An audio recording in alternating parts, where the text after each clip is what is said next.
The search for a boy lost in the woods comes to a devastating end as nightmare becomes reality for the family of 10-year-old Patrick McCarthy. His body recovered 2.5 miles from where he was last seen.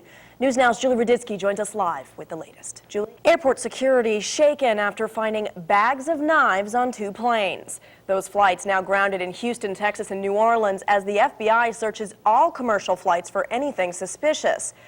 Obvious disappointment today for Red Sox fans. What was 5 outs away from being a World Series weekend in Boston is now history.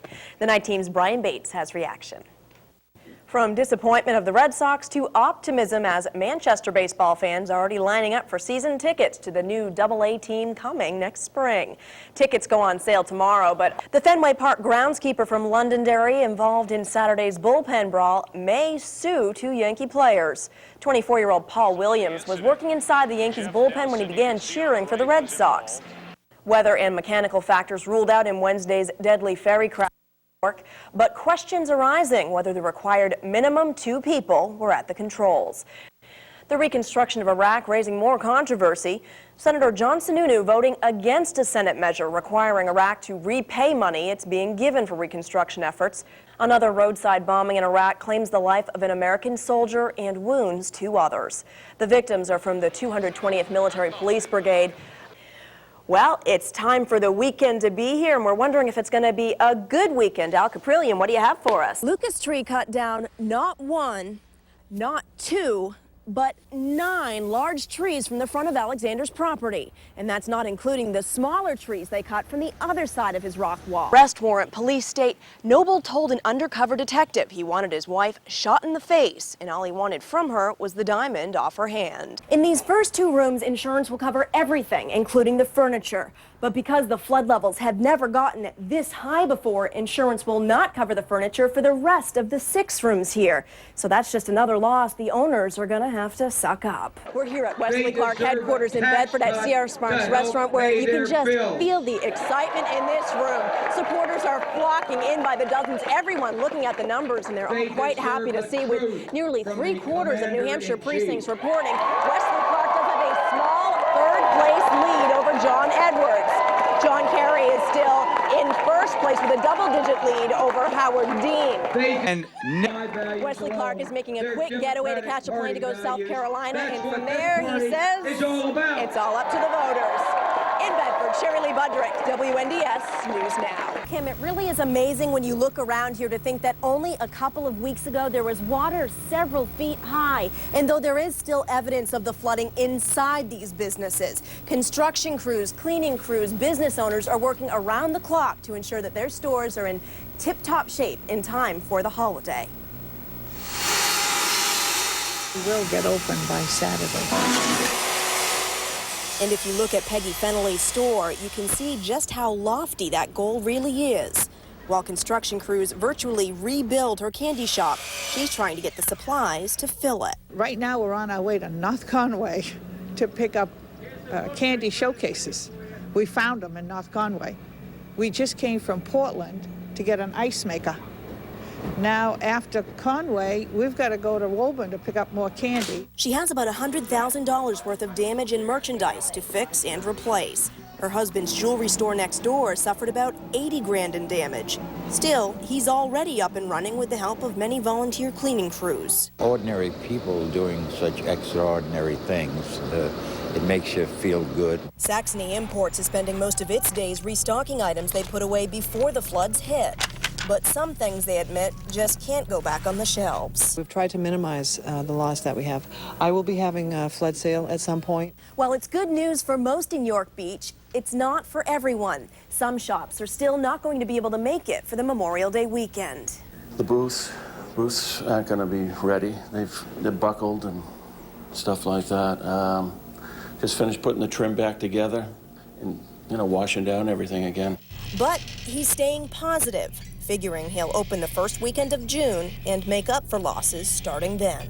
What we need now is for people to know that the beach is open and they need to come down and enjoy what we have to offer, or to put it crassly, buy stuff. I think buy stuff is the key phrase. Some business owners around here say that they'll likely break even this season from the flooding if they can have good sales starting out this Memorial Day weekend. Others say it may take a couple seasons to make up for the floods, and some still say they don't know if they'll ever make up for the flooding, but they're sure gonna try. Reporting live in York Beach, I'm Cherilee Budrick. Guys, Leroy Kimball is so frustrated about this pole. He says he'd pull it out himself, but he can't. It goes about 9 feet into the ground. He's called CMP, he's called Verizon, he even called the cable company to see if they could help, but basically he says all he got was the runaround. When a car crashed here last week, causing all this mess, Leroy Kimball thought his biggest challenge would be putting back together his old rock wall. I want to put my mailbox back. I had a nice little garden right there by the pole. That's gone, which all that can be replaced if they just get rid of the pole. But that's turned out to be the biggest problem. No one seems to want to get rid of the pole for him. It's the worst customer service I've ever seen in my life. Kimball says he's made at least 20 calls to Central Maine Power and Verizon. Both say the other company is responsible for removing the pole. I'm getting the biggest runaround by the CMP and Verizon, and that's not fair. Yesterday, Verizon sent a truck which slowed down, didn't stop, looked at the pole, went down the road, and 10 minutes later my phone rang telling me that it wasn't their pole. Making matters more confusing, the pole had originally fallen across the entire driveway. CMP cut that pole into sections and piled the pieces. Verizon took those pieces away. This here is ridiculous. I'm at loss of words. I don't know what to say. So we made a few phone calls to the companies ourselves. Within an hour, a Verizon representative arrived at Kimball's home. Send me in. Whose pole? But that was a question he couldn't answer just yet. I gotta get the poll number here or there, and I'll check our records. CMP told us their records aren't quite clear either. A few hours after our phone calls, it sent a crew to yank out the eyesore. But nobody owns the pole. CMP says they may never know who owns the pole, but they removed it anyway and will replace it to make Leroy Kimball happy. We did speak with a town representative with Public Works in Cape Elizabeth, and he says, incidentally, most of the poles in town were put in by Verizon, but as to who owns that pole, they don't know either. Reporting live in Portland, I'm Cherilee Budrick. Back to you guys. The water left behind more problems than just wet property for the Town Line Motel.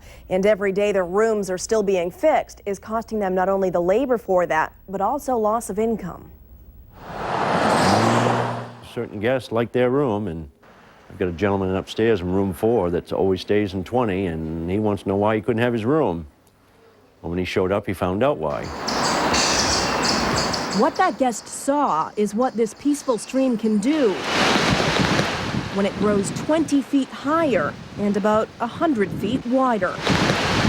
It's just overwhelming to believe that that little tiny brook can go do that much damage. The bottom 8 rooms of Town Line Motel were flooded with at least 3 feet of water.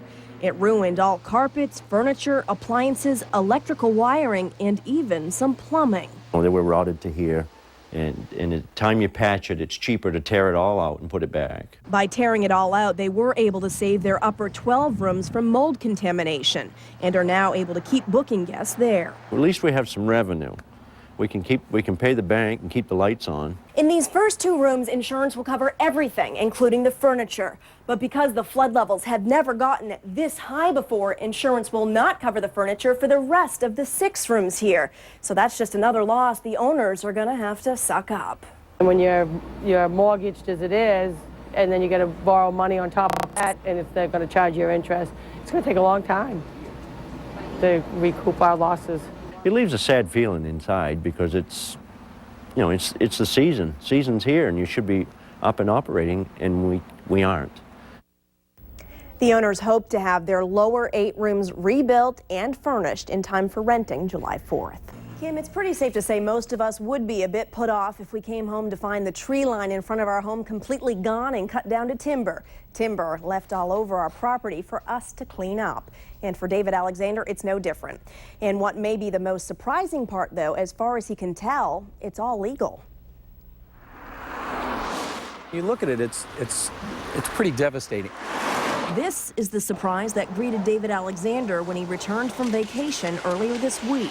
It's all just felled into the woods. It stripped down branches, it knocked down some small trees. CMP hired Lucas Trees to cut limbs near the power lines. Alexander says he told crews to just trim. So when he came home to this, he was shocked. I had a bunch of beautiful trees here that were providing both, you know, a barrier, a sound barrier, as well as a visual barrier to the residents that are now gone. I have damage to the stone wall. I have trees on my property that are damaged. Lucas Tree cut down not one, not two, but 9 large trees from the front of Alexander's property. And that's not including the smaller trees they cut from the other side of his rock wall. Lucas Tree said, well, it's not really our responsibility, it's CMP's, because they came by and told us to do more clearing. And CMP said, well, it's not really our responsibility, it's Lucas Tree, because they cut the trees. And I don't want to get in the middle of a blame game. Alexander says he just wants the mess picked up and damage repaired. CMP officials tell us they did nothing wrong because the trees were all on the public right-of-way. But they want to work with Alexander on cleanup. I can understand why Mr. Alexander's upset. I think it looks there were some substantial trees taken down. There's one tree that probably we might have talked to him before it was taken down in particular. Public right-of-way has a twist to it. CMP has the right to cut trees without permission, but then the law says because the homeowner owns the lumber, it's his responsibility to clean it up. Had I not called, this is what you would see here until I paid somebody or contracted with somebody to come remove it all. And I think that's ridiculous. Lucas Tree officials declined to comment on camera, but told me they were working under the specifications of CMP. They have replaced the mailbox they damaged and picked up some of the chopped trees from Alexander's property. Central Maine Power officials say, unfortunately, with the huge growth in that area and many others in the state, this is an issue they're running into more often. They say they just hope that homeowners will work with them and be understanding. Kim? Pow! Pow! Pow! 4 of them. James Foote lives 2 blocks from the murder scene and says he heard shots at about 4 o'clock this morning.